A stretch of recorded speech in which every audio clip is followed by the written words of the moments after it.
नमस्कार दोस्तों, आज के हमारे इस वीडियो में हम आपके लिए महाशिवरात्रि की व्रत कथा लेकर आए हैं। प्राचीन काल में किसी जंगल में एक गुरु ध्रुव नाम का शिकारी रहता था, जो जंगली जानवरों का शिकार करता था। अपने परिवार का भरण पोषण वो शिकार से किया करता था। एक बार शिवरात्रि के दिन जब गुरु ध्रुव शिकार के लिए निकला, तब संयोगवश पूरे दिन खोजने के बाद भी उसे कोई शिकार ना मिला। इस प्रकार दिन भर भूखे प्यासे शिकारी का शिवरात्रि का व्रत हो गया। उसके बच्चे, पत्नी एवं माता पिता को भूखा रहना पड़ेगा, इस बात से वो चिंतित था। सूर्यास्त होने पर वो एक जलाशय के समीप गया और वहां एक घाट के किनारे पेड़ पर थोड़ा सा पीने के लिए पानी लेकर चढ़ गया, क्योंकि उसे पूरी उम्मीद थी कि कोई ना कोई जानवर अपनी प्यास बुझाने के लिए वहां जरूर आएगा।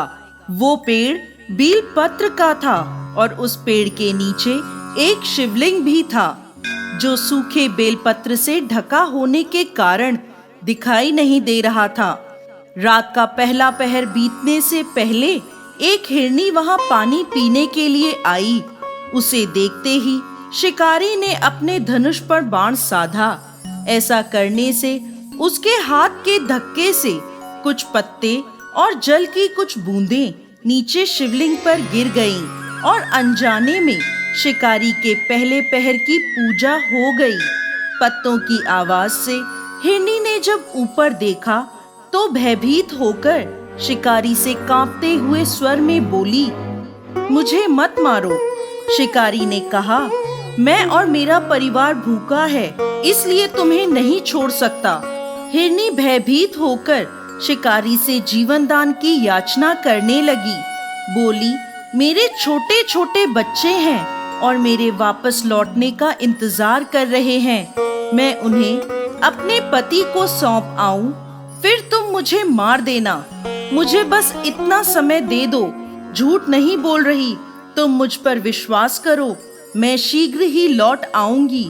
अगर मैं लौट कर ना आऊं तो मुझे वो पाप लगे जो विश्वासघाती और शिवद्रोही को लगता है।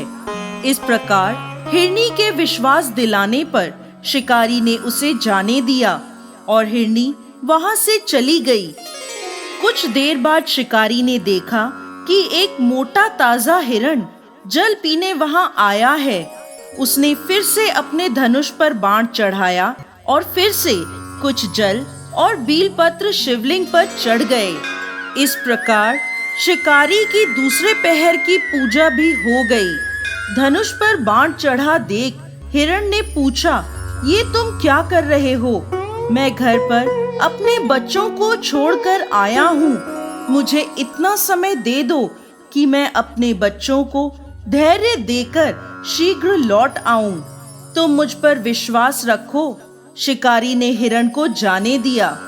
हिरण जल पीकर वहां से चला गया।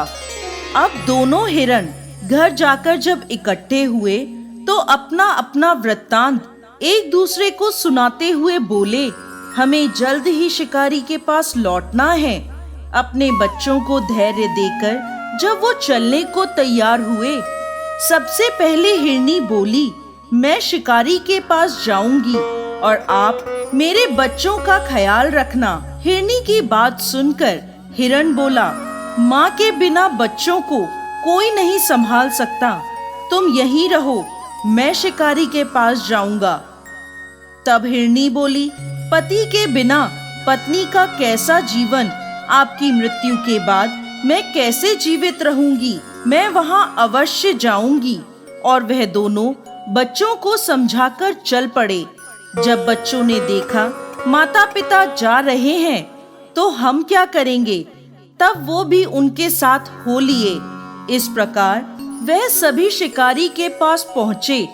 उन्हें देखकर शिकारी ने झट से धनुष पर बाण चढ़ाया, जिससे फिर कुछ बीलपत्र और जल शिवलिंग पर चढ़ गया, जिससे शिकारी के तीसरे पहर की पूजा भी हो गई और उसके दुष्कर्म नष्ट हो गए और उसे ज्ञान की प्राप्ति हुई।